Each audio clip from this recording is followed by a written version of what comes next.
Good day, everyone. In today's discussion, we are going to tackle about tension force problems, wherein we are going to include problems that includes two ropes or cables which is inclined in a certain angle. And we are also include static equilibrium, and we are also going to apply what we learned on the past, like your past lab. But to formally start on our discussion, let's watch this video.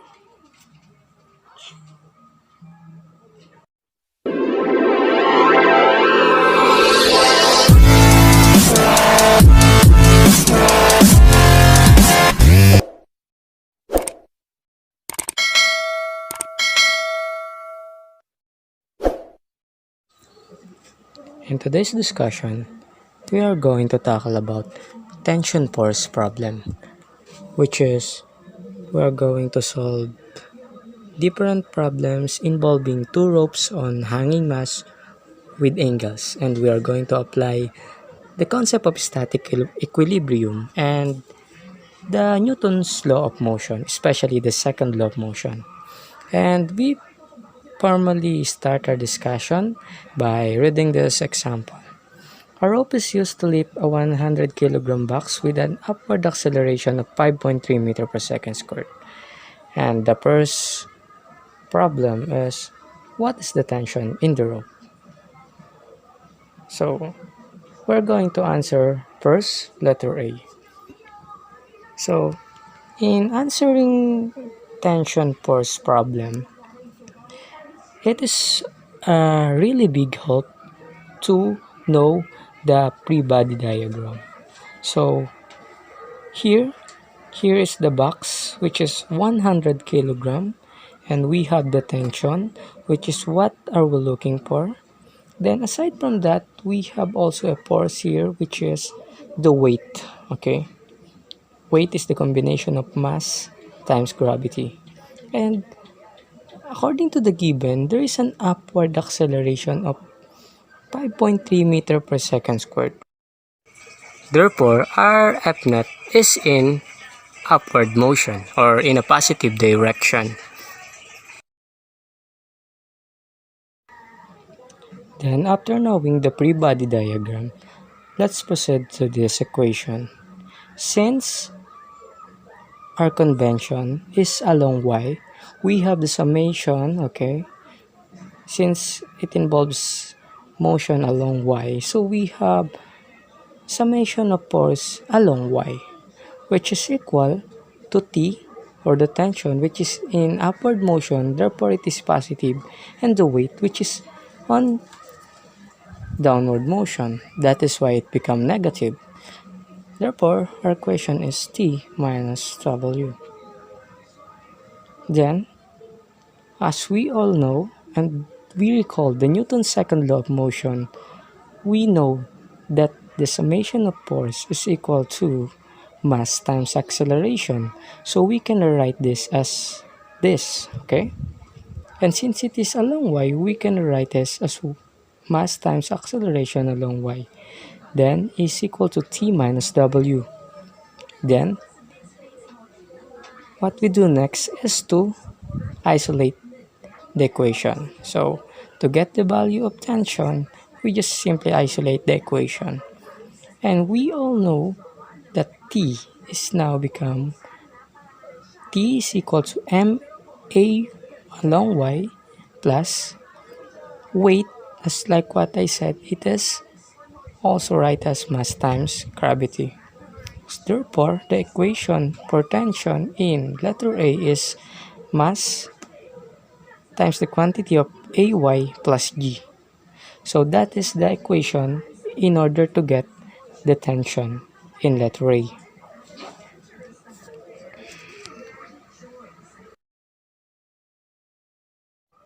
So we can write now the equation.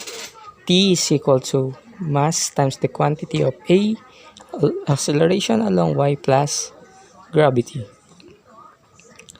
Then we can substitute the value of mass as 100 kilogram times the quantity of acceleration along Y is which is 5.3 meter per second squared plus the value of gravity we can write as 9.8 meter per second squared. Now let's proceed to further solution. 100 times 5.3 plus 9.8 is equal to 15.1. Then we get 100 times 15.1 is 1510 Newton. And that is the value of tension for letter A. Okay, that is our answer for letter A.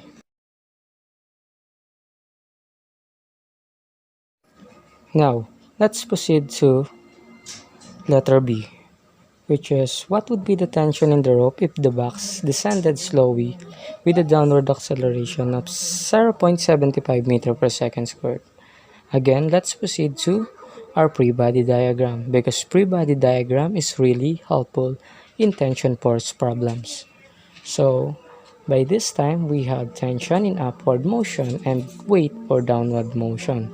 And by this time, it was said in the problem that it descended slowly with downward acceleration. So our F naught here is in a downward acceleration. And therefore, we have get the equation, meaning the convention for the equation is just simply negative. So, negative summation of F along Y is equal to, which is present, the positive motion, which is tension, minus weight, which is in the downward motion. So, okay, let's just write it again. Okay, like this. And like what we know, summation of force is equal to ma. But since mass is a scalar, we don't need to write it as negative. So we have this equation now, which is mass times the negative acceleration along y plus w is equal to tension, which is we all know that weight is equal to mass times gravity. So we have this equation. We can write it as mass times the quantity of, which is involved, the negative acceleration y and the gravity. Okay, after knowing this equation, okay, to make it in a static view, we can write this as like this. Okay, now after knowing the equation, we can go to substitution. So we have tension is equal to mass times the quantity of gravity. Since it is in downward motion, we have negative ay or minus ay. So mass, okay, then okay, we can now substitute the value, which is mass is 100 kilogram, then times gravity, which is 9.8 meter per second square, minus by this time 0.75 meter per second square. Then for further solution, we have 100 times 9.8 minus 0.75 is 9.05. Then therefore, we have 100 times 9.05 is equal to 905 Newton. Then that is our answer for letter B, 905 Newton. And by this time, we have another problem. What is the tension in the two ropes in the picture below? As we can see, we have two ropes, the T1 and T2, and we also have angles. So in T2, we have the Tx sub 2 and Ty sub 2. And on another side, we also have the Tx sub 1 and the Ty sub 1. what you notice here is we form a triangle,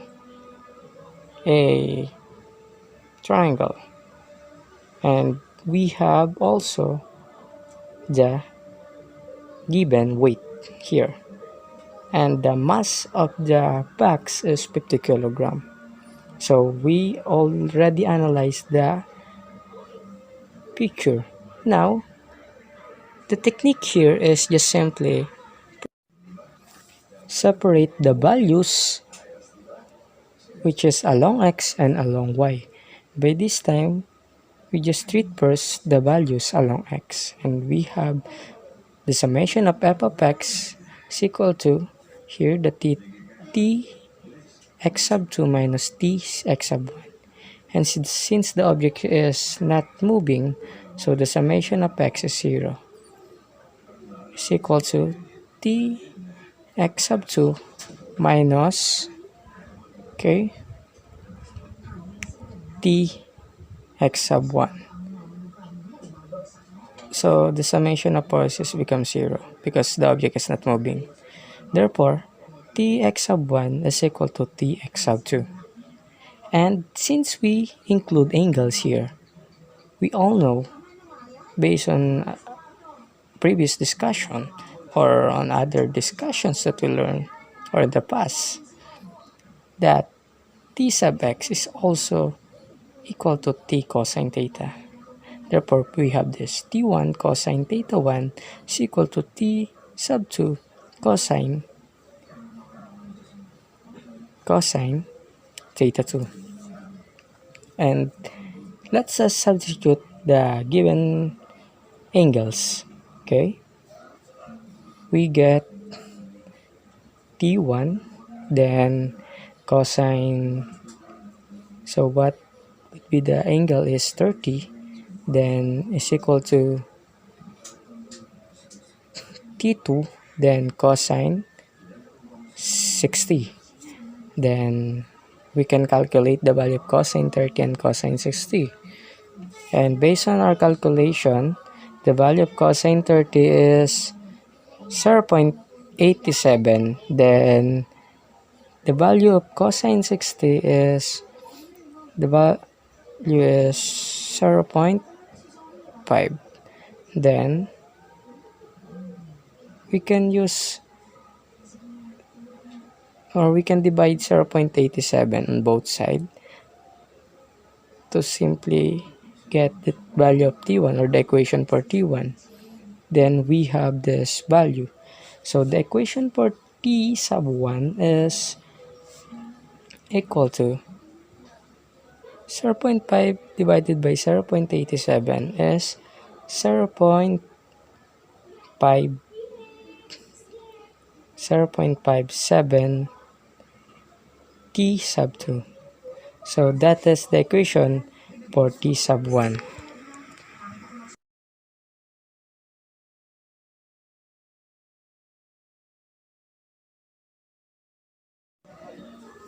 After getting the equation for t sub 1, let's treat now the value along y. So we have summation of f sub y, which is equal to t y sub 1, then plus, since ty sub 2 is also on the upward motion, then minus w, which is weight, which is it is on a downward motion.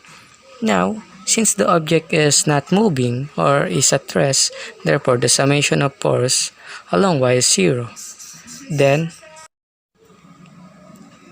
we have t y sub 1 plus t y sub 2. Then we can write weight as mass times gravity. Now we can isolate the equation.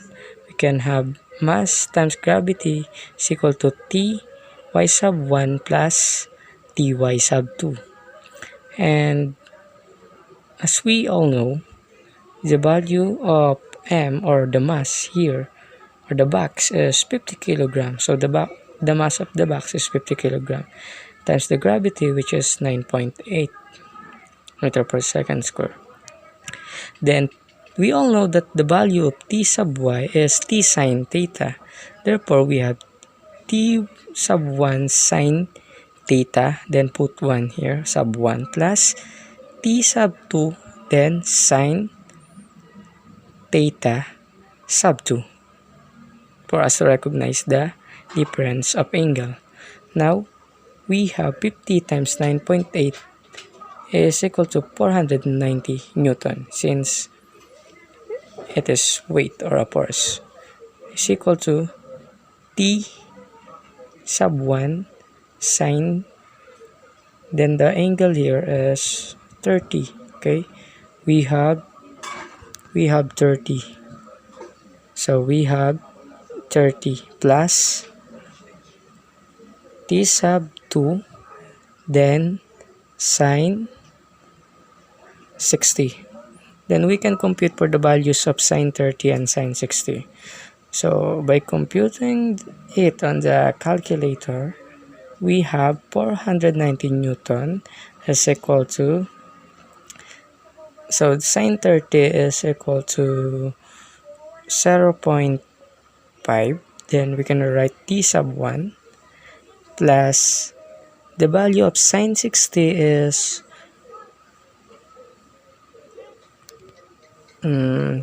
based on our calculation, we have 0.87 t sub 2. And by this time, we can now substitute the equation for t sub 1 in order for us to get or to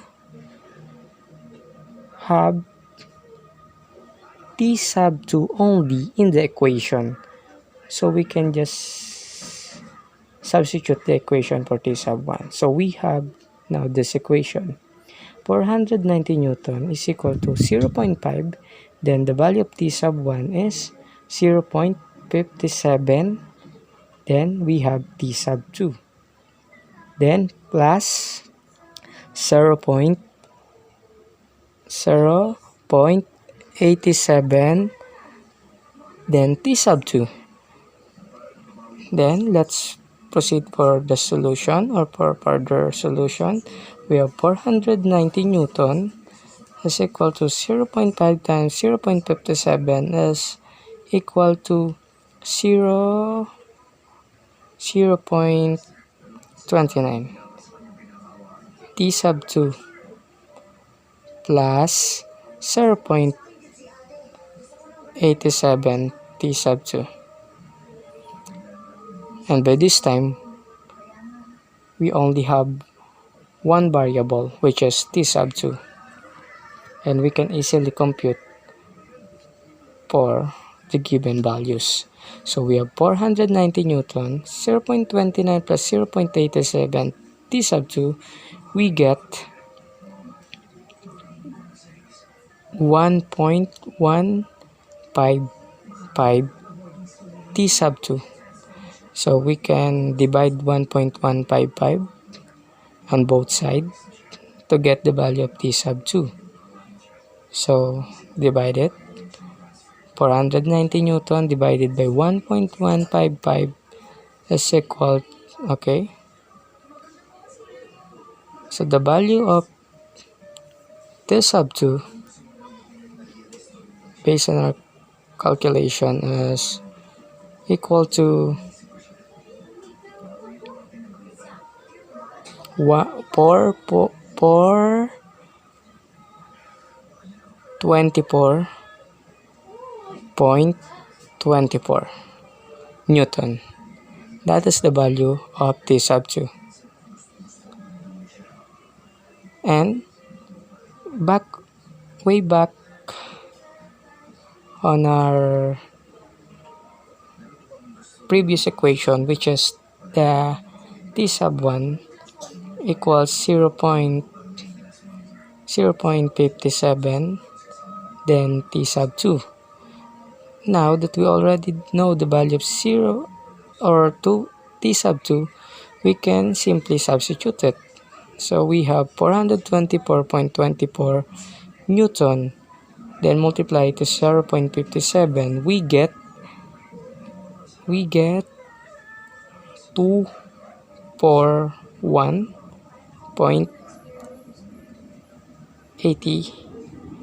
Newton. So that is the value for T sub 1. After knowing the value of T sub 1 and T sub 2, we're getting the values of other variables involved, which is the value of T sub x, Tx sub 2, Tx sub 1, Ty sub 2, and Ty sub 1. But first, let's rewrite the answers for T sub 1 and the answer for T sub 2. Okay, 424.24 Newton. Okay, first, let us proceed to getting the values on T sub 2. So let us first get the value for T sub 2 or Tx sub 2 first. Okay,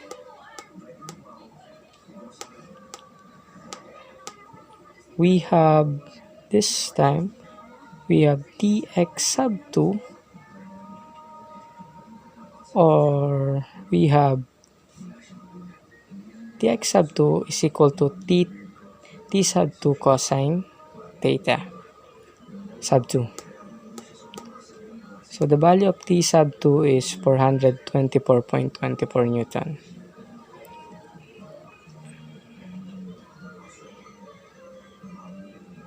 Then cosine 60. We have cosine 60. Then let us compute it. And the value of Tx sub 2 is 212.12 Newton. So that is the value of Tx sub 2. Then let's get the value of Ty sub 2. So it is positive because it is on the right side, and the Ty sub 2 is also positive because it is upward. So we have T sub 2 now sine theta sub 2. So again, let's substitute the values. We have 424.24, then sine the angle for T sub 2 is 60. So we have get, okay, based on our calculation, we get 367.40 Newton. So that is the value for T sub 2. That are the values for T sub 2 rather. Now let's proceed for the values along T sub 1. Now let's try Tx sub 1 first. So we have T sub 1 cosine theta sub 1. So the value for T sub 1 is 241 point, okay, 0.82. So 241.82 Newton. Then we have cosine 30. Then our answer is 209.42 Newton. Okay. Now, the value for Ty sub 1 is equal to T sub 1 sine theta sub 1. Okay. We have, okay, it should be sub 1. My mistake, sorry. It should be sub 1, not sub 2. So we have 241.82 Newton. Then sine 30. It should be sub 1, not sub 2. Okay, this is my mistake. Okay. Now we get the answer 120.91 Newton. Okay. Okay. as we all know that tx sub 1 is on the left side, therefore it should be negative. So it should be negative 209.42 Newton. Okay. Now, let's try this another example. Calculate the tension in the given two ropes below. So first, analyze the picture. We have two tension given, the T sub 1 and the T sub 2. Then T sub 1 includes angle, which is 30 degree. And the box had the mass 50 kilogram. So first, we have motion along Y, which is weight, which is in downward motion. Then we also include the Tx sub 1, which is on the left side. Therefore, it should be negative. Then we also have the Ty sub 1 in upward motion. So, in T sub 1, we form a triangle. And now, let's calculate the value. And first, we are going to treat first the values along Y. So we have the summation of F along Y. So we have values which includes the Ty sub 1 and another values include in Y ordinate is the negative W. And since the object is at rest, the summation of force is 0. Then we have Ty sub 1 minus W. Therefore, when we isolate the equation, we have weight is equal to Ty sub 1. Then we all know that weight is also equal to, right? Weight is also equal to mass times the gravity. And also, we all know that T sub Y is also equal to T sine theta. So we have now T sub 1 sine theta. Since we only have one angle, we don't need to write sub 1. So we have 50 kilogram and the gravity is 9.8 meter per second square.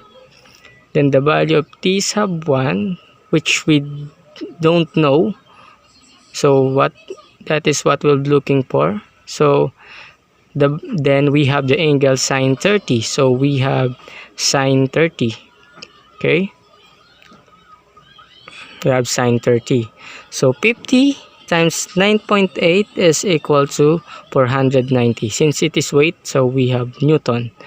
So sine 30 is equal to 0.5. So we have T sub 1.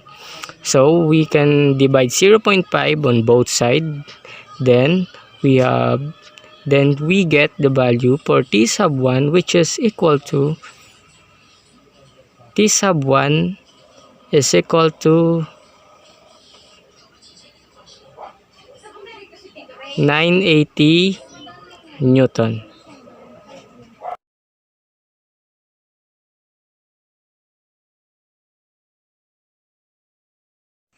And now, we are going to solve the values which is along x direction, or the summation of f of x, wherein we involve the tension in rope 2 or T sub 2 and minus Tx sub 1, which is what you see on the free body diagram.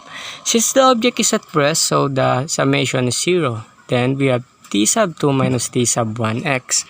Therefore, if we isolate the equation, we have get that T sub 2 is equal to Tx sub 1. And T sub 2 is equal to, we all know that Tx sub 1 is also equal to T1 cosine theta. So, and we all know the given angle. So, and we all know also the value of T sub 1, which is 900, okay? It should be 980 Newton. Then, 980 Newton. Then, cosine 30. So, let's further compute the value of t sub 2, which is, based on our calculator, it is 848.70 Newton.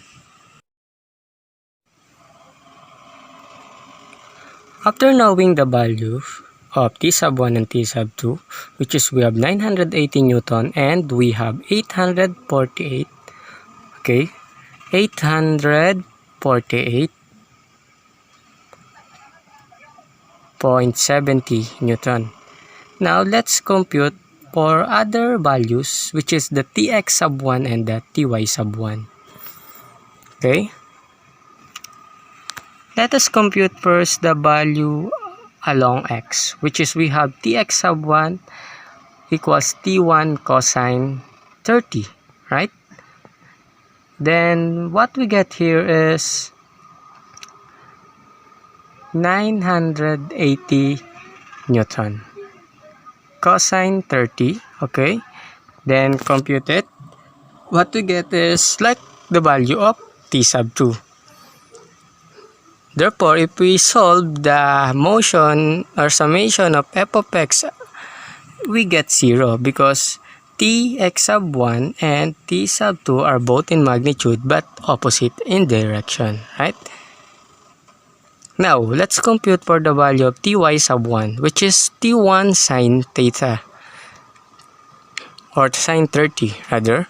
Then, substitute the value, 980 Newton sine 30, okay?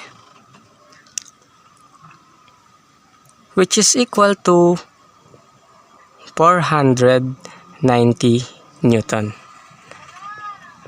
So that is the value for tx sub 1 and ty sub 1.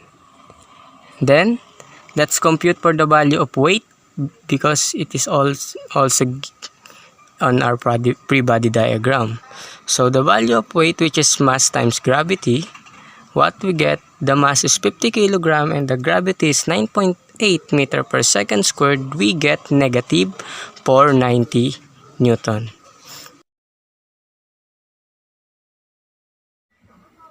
In our discussion for today, we are going to tackle about the easy step on balancing chemical equation. So, we are going to formally start our discussion.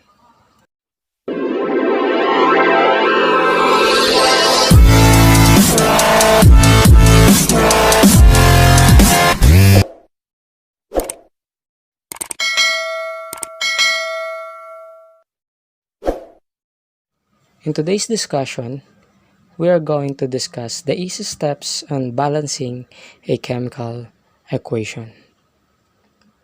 And to formally start our discussion, let's try this example. So we have blank Fe plus blank Cl2 yields to blank FeCl3. So the first thing that we need to do is to analyze the chemical equation and notice what are the elements involved. So we get Fe here, which is equal to 1. Then we have Cl here, which is equal to 2 based on the subscript or in the sub Cl2. So we get 2. On the other side, we get, or we also have Fe, which is equal to 1. Then Cl, which is equal to 3 based on the subscript. So Fe and Fe is equal because they are both 1. However, Cl have 2 on left side and have 3 on right side. So what we do here is just simply multiply it to 2. So we get 6. So Cl now on right side got 6. However, on the left side got only 2. So what, and since Fe and Cl3 are in the same group, we just simply multiply 2 also on Fe. And now on the left side, just multiply 3 in order to get 6. So Cl is equal. However, Fe is not. So we multiply 2 here. So Now, we balance the equation. So Fe is 2, Fe is 2, Cl is 6, and Cl is 6. So our balanced chemical equation, after balancing it in an easy step, we get 2 Fe because we multiply 2 on Fe plus we multiply 3, so we get 3 Cl2. It yields 2. So what we multiply on FeCl is 2. So it yields to 2 Fe FeCl3.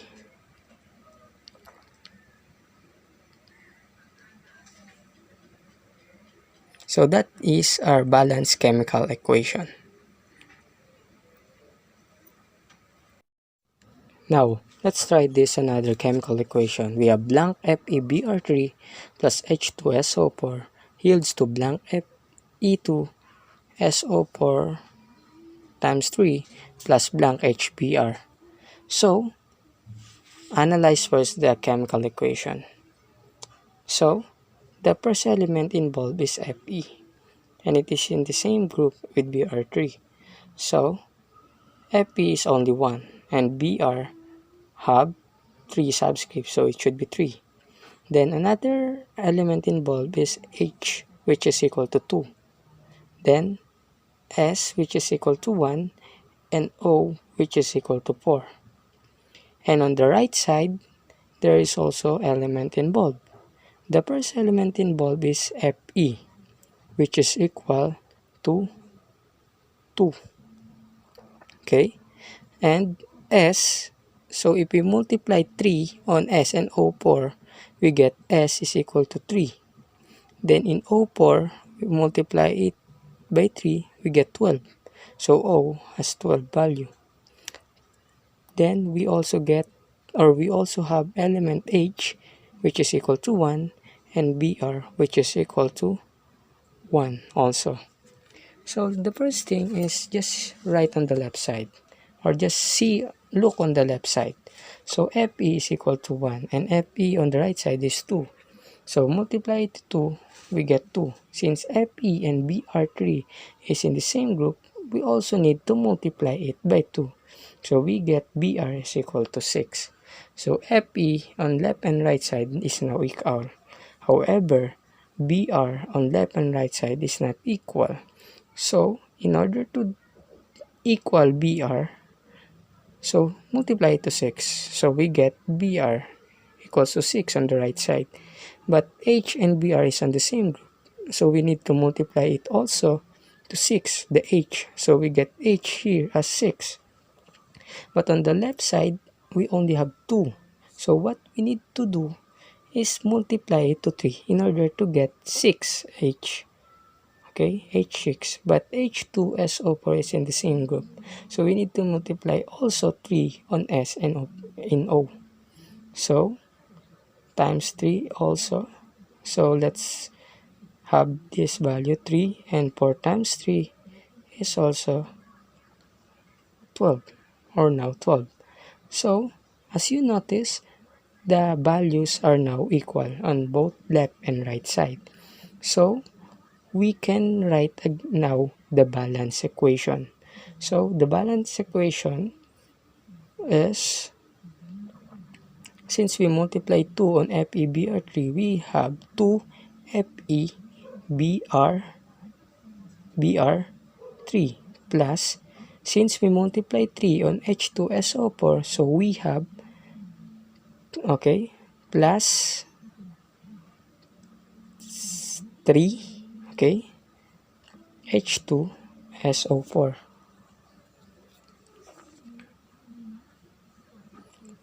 Then it yields 2. So we don't multiply anything on FeSO4. So we just simply write it as what we see on the equation. So Fe2, then SO4, then times 3. And we multiply 6 on HBr. So we get 6 HBr. So that is our final answer. So HBr. So that is our balance equation. So that's the balance equation for this problem. Now,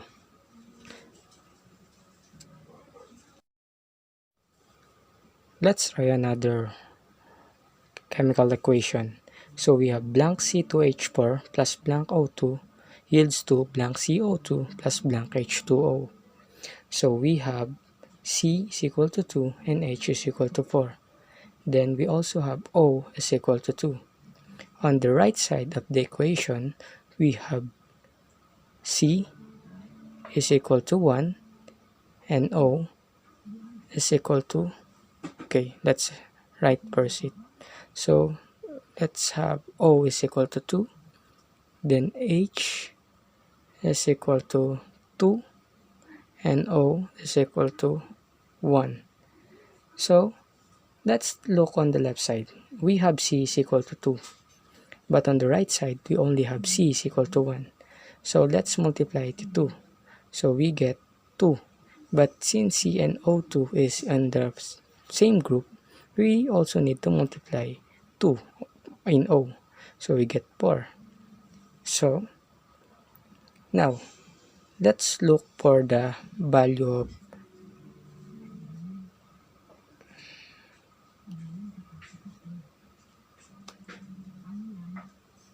H, which is 4. Okay, but since H2O is in the same group, we also need to multiply 2. So we get O now is 2. So on the left side, we only have 2O. But on the right side, we have 6 because what we need to do is just simply multiply it by 3. So in order for us to get 6. Now we have the same values for the element involved in the chemical equation. So let's write the chemical or the balanced chemical equation. So we have C2H4 and we multiply 3 in O. So we have 3O2 yields 2. So we multiply 2 on CO2. We have 2CO2. Then we multiply 2 in H2O. So we have 2H2O. So that is our balance equation.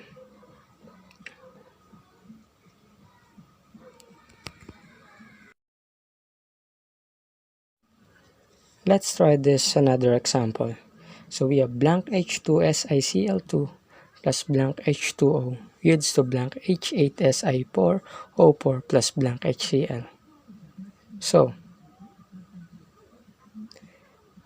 we have H which is equal to 2, then Si which is equal to only 1 because there is a subscript or there is no subscript, so it is 1. Then we have Cl which is equal to 2. Then we also have H again from H2O which is equal to 2 and O which is equal to 1. On the other side or on the right side, we have H which is equal to 8, then Si, so we have Si which is equal to 4 and O which is also equal to 4, then plus HCl. So we have H again which is only equal to 1 and Cl which is also equal to 1. So let's look on the left side. So we have H is equal to 2. So on the right side we also have H which is equal to 8. So what we need to do first? So let's think of a number that we are going to multiply in order to get the value. So let's multiply 4 on H. So we get 8. But since H2SiCl2 is in the same group, we also need to multiply it by 4. So 1 times 4 is equal to 4. Then Cl is 2 times 4 is equal to 8. So now we have this value, but it is not equal yet. So the next thing that we need to do is to think of an element that we are going to balance on both sides. So let's see for other values or for other value. So we have Si, Cl, H, or O. So I notice that Cl is only equal to 1. So let's multiply it to 8. So we get 8. So we balance it on the left side. But since it is on the same group, which is HCl, we also need to multiply H. So we get 8. So in total for H is 16 because on the right side. However, on the left side, we only have 10. So just multiply it by 4 in order to get also 8. So, but then times 4 also in O. So we get 4. So what we notice that all the elements involved is now equal, right? So we have H, which is 16 in total, then Si, which is 4 in total, Cl, which is 8, then O, which is 4. So we multiply 4 on H2SiCl2. So we get this equation. So for H2 SiCl2. Cl2. Okay, let's erase it first. So let's rewrite it further, which is 4H2SiCl2 plus, so what we multiply in H2O? The value we multiply for H2O is 4. So we have 4H2O. Then it will yields 2.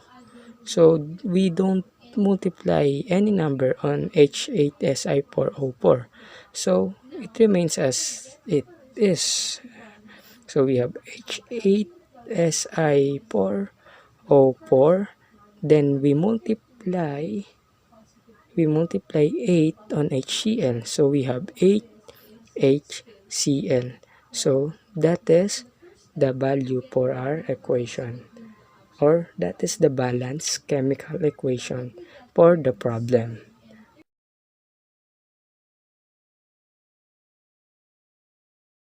Now let's try this final problem. So we have blank HSiCl3 plus blank H2O yields to blank H10Si10O15 plus blank HCl. So that is the balanced chemical equation. So we have involved elements like H, which is equal to 1, Si, which is also equal to 1 because there is no subscript visible. Then we have Cl, which is equal to 3. Then from other group, which is H2O, we have H is equal to 2. Okay, we have H is equal to 2, and we have O, which is equal to 1. Then on the right side of the chemical equation, we have H, which is equal to 10, and Si, which is equal to 10. Then we have O, which is equal to 15. And on the other group on the right side is we have H, which is equal to 1, and Cl, which is equal to 1 also. So what we notice on the left side, we have H is equal to 1, and on the right side we have H is equal to 10. So let's multiply it to 10. So we get 1 times 10 is 10. Then since Si and Cl3 are in the same group, so we also multiply it to 10. So 10, then 3 times 10 now become 30. So let's look for other element involved in order for us to get a balanced equation. So let's multiply Cl, which is 30. So we get 1 times 30 is equal to 30. Then since HCl is in the same group, we also need to multiply 30 to H. So we get this equation. So what we notice is that H is also equal to 2 times 15. So we get 30. But H2O, so we need to also multiply 15 on O. So we get 1 times 15 is 15. Then, what we notice, we get a balanced equation. We notice that all the elements involved in the chemical equation is balanced. So what we need to do next is just simply write the chemical equation. So we have 10 HSiCl3 because we multiply 10 on that equation, plus since we multiply 15, we write 15 H2O. Then it yields 2. So what we yield, because we don't multiply anything to this equation, we write what we see on this equation. So we have H10, Si10, O15. Then we multiply 30 to HCl. So we have plus 30 plus 30 HCl. Therefore, that is the balanced chemical equation for this problem.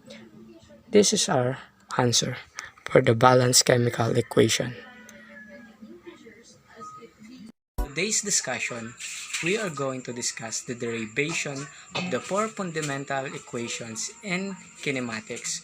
And this video tutorial is very special because we are now on the way to 1K subscriber.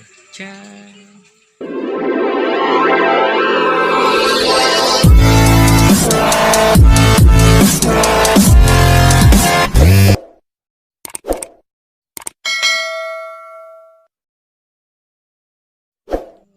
In today's discussion, we are going to discuss about the derivation of the four fundamental equations in kinematics.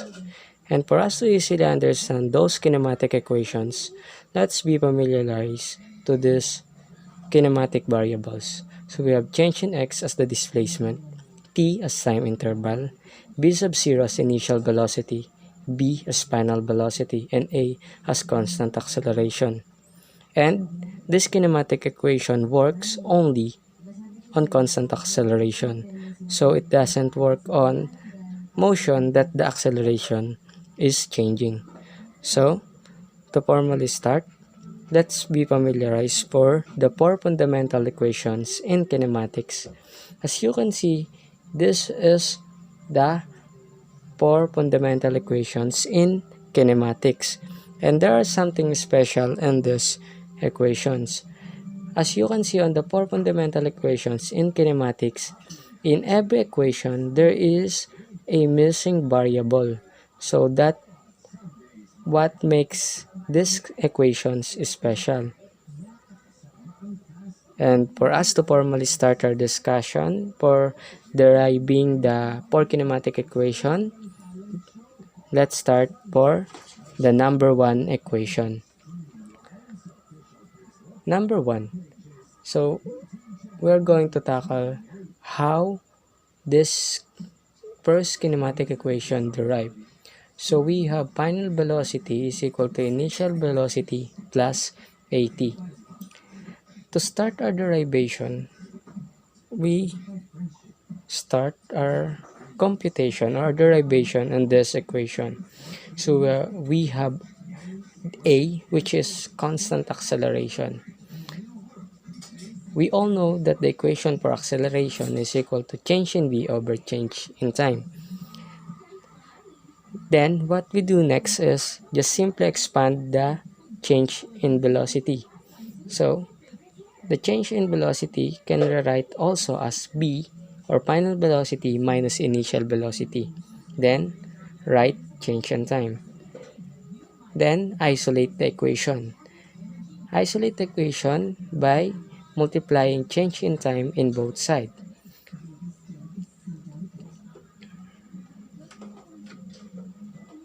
So let's multiply change in time on both sides. Then we can eliminate change in time on the right side, then multiply a times change in time. Then after this, we get a times change in time is equal to b minus b sub 0. Then let's rewrite this equation by using this. So we have final velocity is equal to initial velocity plus a times change in t. And for the clean sake, or for the sake of the clean part of the equation, we use only t. So we don't write that change sign. So we get this first equation. Next one, let's try deriving the second kinematic equation. The second kinematic equation say that change in displacement is equal to final velocity plus initial velocity over 2 times, okay, let's use this, so plus times time. Then by this time, let's use geometry and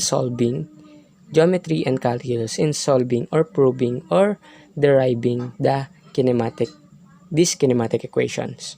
The kinematic equation rather. So let's use the velocity time graph. Like what I said, let's assume that we have a constant acceleration. So we have a straight line slope. Then, as you can see here, from initial velocity to final velocity, as the time passed by, the slope is a straight line because we assume that it is on a constant acceleration.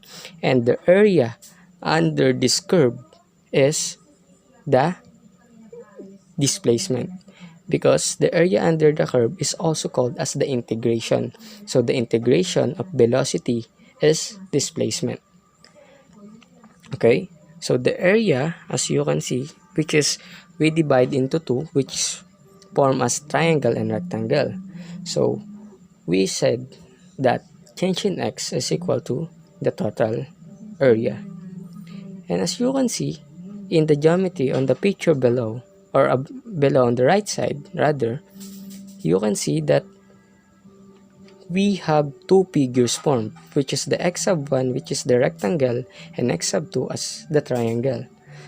Then let's try to solve the two figure. So for x sub 1, which is a rectangle, we all know that the area, or the formula of the area, is length times width, which is the length is, what would be the length? The length is time. Okay, then the width is the initial velocity. So let's interchange the place. We have initial velocity times time. Then let's compute for the area of x sub 2, which is the triangle. So the area formula for triangle is 1/2 base times height. Then let's substitute the value. We have 1/2, and the base here, the base is t, and the height is from b minus b sub 0. Then what we need to do now is just simply get the total area. So the total area is just simply x sub 1 plus x sub 2. Then what we did next is substitute the value. So let's substitute the value for the total area in order for us to get this.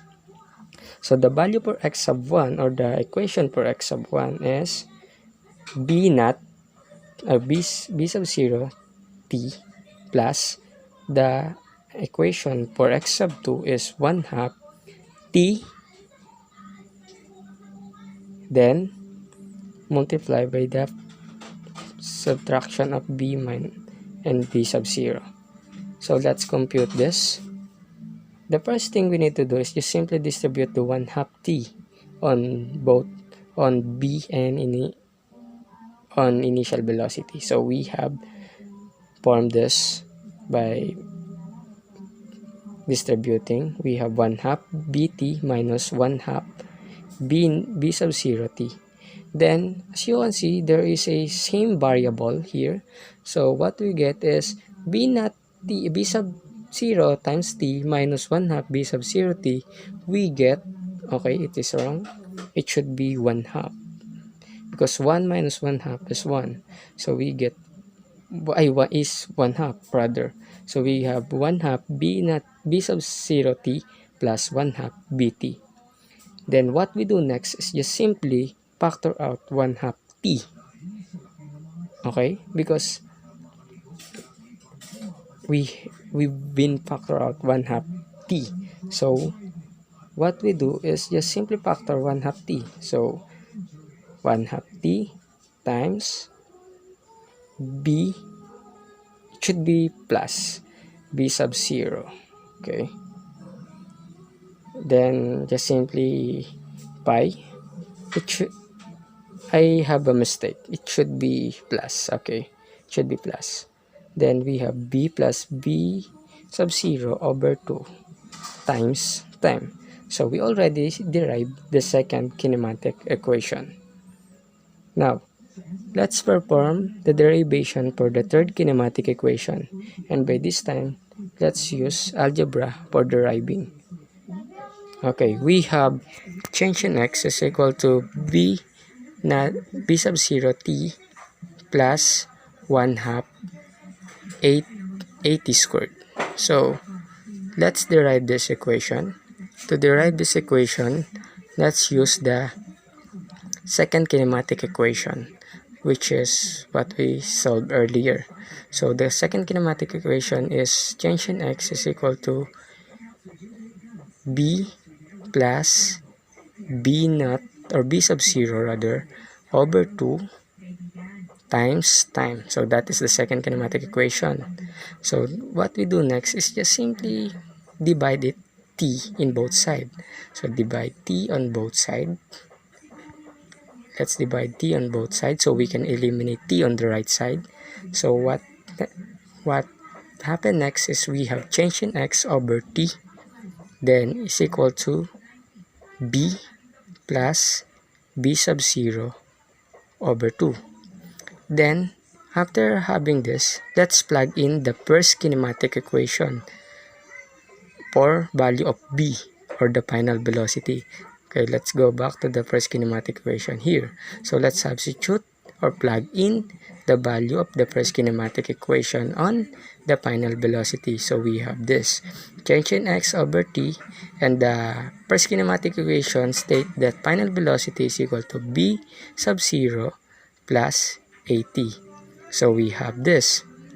Then let's plus the b sub 0 over 2. Then let's simplify our equation. By simplifying equation, we get change in x over t is equal to b naught over 2 plus at over 2 plus b naught over 2. What we do next is just combine the variables that is like variables. So we have this b sub 0 over 2 plus b sub 0 over 2 is b sub 0 plus 80 over 2. So let's erase it first so we can simplify our equation rather. So we have change in x. Let us rewrite it first. Change in x over t is equal to b sub 0 rather. I'm sorry. B sub 0 plus 80 over 2. Then what we do next is just simply multiply t on both sides. So we can eliminate t on the left side. Then we multiply t on the right side. So we have change in x is equal to b naught t plus 1 half a t squared. So we already derived the third kinematic equation. Now, let's derive the fourth kinematic equation. Okay, let's derive the fourth kinematic equation using algebra also. So let's write first the equation. So the fourth kinematic equation is b squared is equal to initial velocity squared plus 2 2 2a change in x, or displacement, change in displacement, or displacement rather. So let's use again the second kinematic equation as the start for our derivation. So we have change in x equal to b plus b net b sub 0 over 2 times t. And as you can see in the fourth kinematic equation, there is no value of time. So what we do is let's substitute a value for time using, let's substitute the value for time using the first kinematic equation. Let's derive the value for time using the first kinematic equation in order for us to eliminate time on the second kinematic equation. So let's rewrite the first kinematic equation. Use the first kinematic equation in order for us to derive the value of time. So we have final velocity is equal to initial velocity plus at. Then let's us isolate this. So we get b minus b not 0.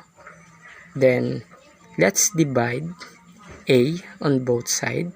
So we get, okay, let's divide a on both sides. So we get as t, or time interval, is equal to b minus b sub 0 over a. So let's substitute. What we do is just simply substitute this on second kinematic equation. So let's use this equation. So change in x is equal to b plus b sub 0 over 2. Then let's substitute the t as what we get on our first kinematic equation. So we have this b minus b sub 0 over a. Then let's multiply this value. So the operation used is multiplication. So let's just multiply b times b. Okay, b times b is b squared. B times negative b sub 0 is negative b sub 0. Then b sub 0 times b is b sub 0. Then b sub 0 times negative b sub 0 is negative b sub 0 squared. Then 2 times a is 2a. So we can eliminate this because they are unlike sign. So what happened next is we have change in x is equal to, so what we have now is b squared minus b naught squared over 2a. So let us erase first the writing so we can simplify this equation. Let's erase this, then simplify our equation. So by continuation, we have change in x is equal to b squared minus b sub 0 squared over 2a. The first thing we need to do is just multiply 2a on both sides. So let's multiply 2a on both sides. So by using this, we can eliminate 2a on the right side. So what we have now is b squared minus b sub 0 squared is equal to 2a change in x. Then using subtraction property, we get b squared is equal to b sub 0 squared plus 2a change in x. So we already derived the fourth kinematic. Scientific notation is a simplest and easiest way of writing down very small and very large numbers using powers of 10 in exponential notation. Exponent tells the number of times the decimal point is moved from its original place to right or from the original place to the left. And to easily understand this rule, let's see this general.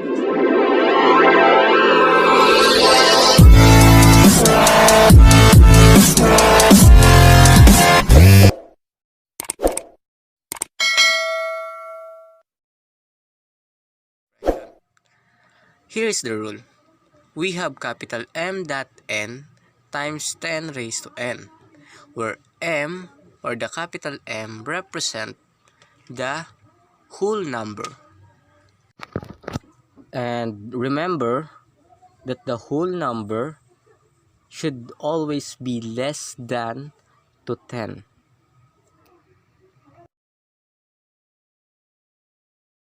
And the decimal place is the capital N. It represents the capital N. And the 10 represent as the base.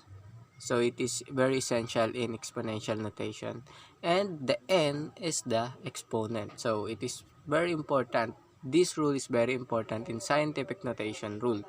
So better to take the note. Let's try this example. The whole number should less than 10, so it is 3.5 times 10 raised to 3. So that's a correct example.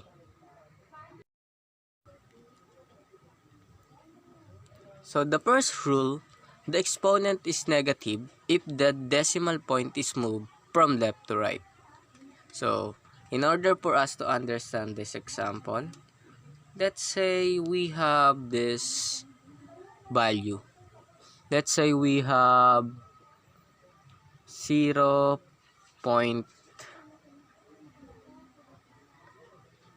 Okay, let's say we have 0.0000, then 0.000054. The exponent is negative if the decimal point is moved starting from the left, then we are going to the right. So again, based on our general rule, the whole number should be less than 10. So let's move 1, 2, 3, 4, 5, 6, 7, 8. Again, the whole number should be less than 10. So 5 is less than 10. So we move 8 move. So we have 5.4, then the base is 10. 5.4 times 10, and it should be negative. So the exponent should be negative because we move from left going to the right. So 5.4 times 10 raised to negative 8. So understood? Okay, let's try another example for you to easily understand this concept. Again, moving from left to right. So that's the rule. So let's say we have 0.0052. So let's move from left to right. So 1, 2, 3. Oh, it should be less than 10, the whole number. So 5 is less than 10. So it is correct. So we have 5.2 times 10. Then we move 3 from left to right. So we have 5.2 times 10 raised to negative 3. So what you can see is the negative exponent represent a small digit number. So let's try another example. So let's say we have 0.00043. Then move again 1, 2, 3, 4. So let's stop here because our whole number should be less than 10. So we have 4.3 times 10 raised to negative 4. So that's our first rule. If we move from left to right, so it should be negative. Now, let's try if the exponent is positive. If it is moving, now starting from the right, then to the left. So let's try this example. So it should be positive, the exponent, if we move from right to left. So let's try this example for us to easily understand this concept. So let's say we have this given value. Let's say we have 5 million. So let's say we have 5 million. Now, the decimal point here is at the end of the value. So from right to left. So at the end, because it is a whole number. So we have 1, 2, 3, 4, 5, 6. So we stop here. Why? Because the whole number should be less than 10. So we have 5.0 times 10 raised to 6, because we move from right to left 6 times. Let's try another example.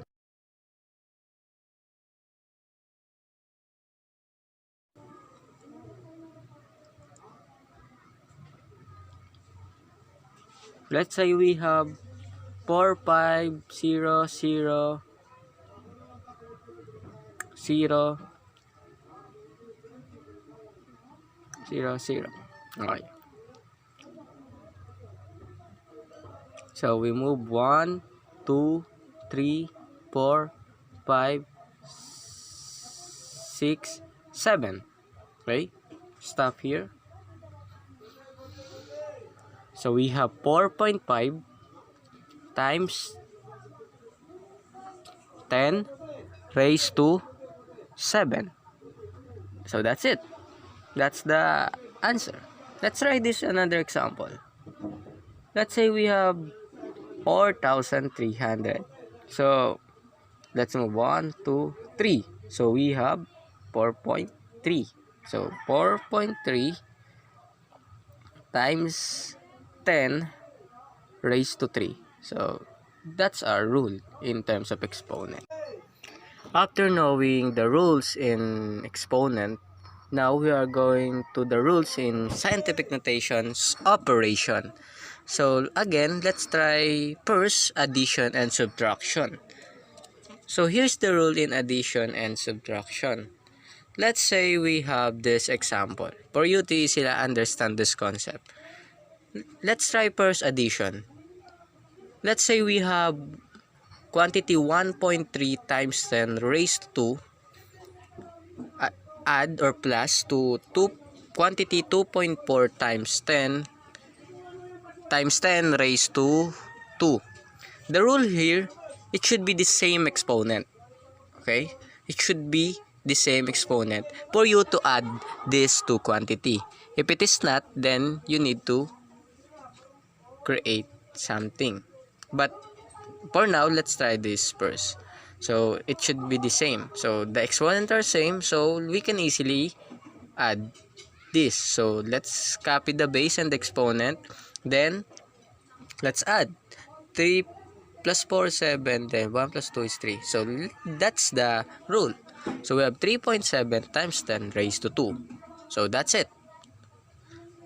That's the rule. It should be the same exponent. Now let's try this example. We have quantity 5.0 times 10, okay, times 10 raised to 2 minus 2.5 times 10 raised to 2. Again, check first if the exponent is same. And since the exponent is same, so we can easily subtract it. We have 5.0 times 10 raised to 2 minus 2.5 times 10 raised to 2. Then again, copy the base and the exponent, then subtract, perform the operation. 5.0 minus 2.5 is 2.5. So we have 2.5 times 10 raised to 2. Now, what if the exponents are not the same? Try this example. Let's say we have quantity 5.3 times 10 raised to 6 plus 1.4 times 10. 1.4 times 10 raised to 5. The problem here is we have different exponent. So what we do is to remember our general rule. It should be the whole number is not less than 10. So let's transform this. If we move from right to left, then we are going to have a positive exponent. Therefore, we move one time to have 0.14. So, if we move one time, we add positive 1 on the exponent. We have positive exponent.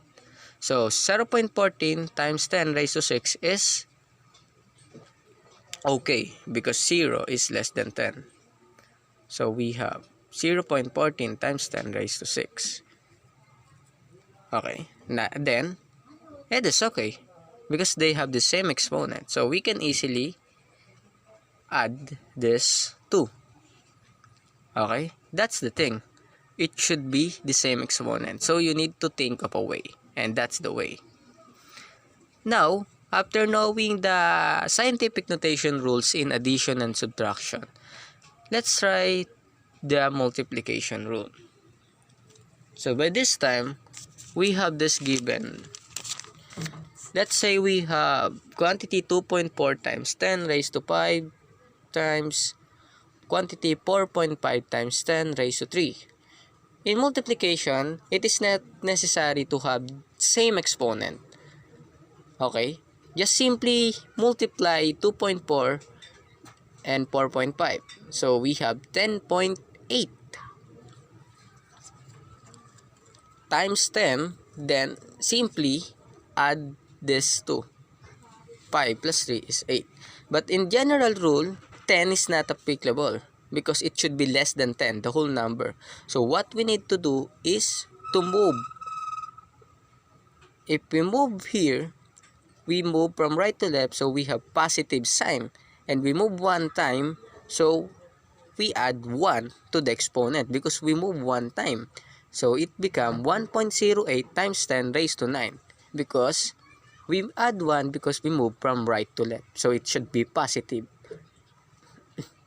Again, let's try another example. Let's try if we have negative sign exponent. The first thing we need to do is just simply multiply 2.4 and 4.5. Again, it will become 10.8. Then, let's add 5 and negative 3. So, we have positive 2. 5 minus 3 is positive 2. Let's move this. It should be less than 10. So, it become 1.08 times 10. We move from right to left one time. So, we add 1 to 2. So, that's the answer. Gets? Now, let's move on to the final scientific notation rules operation. So, let's say this division. We have, what if we have 4.5 times 10 raised to 5 divided by 2.4 times 10 raised to 2 times 10 raised to 2. Again, it is not necessary to have same exponent, but let's perform an operation between 4.5 divided by 2.4 and we get 1.875. Then, copy the base and subtract the exponent. So, we have 1.875 times, okay, let's subtract 5 and 2. We have times 10, 5 minus 2 is 3. That's it. And if you are thinking why 1.875 is the answer, because it is based on scientific figure. So, significant figure rather. It should be based on significant figure. And we are going to tackle that on our next video tutorial. So, let's say we have, again, this example and we have different exponent and we have negative 5 minus 2. So we have negative 7. The answer is this.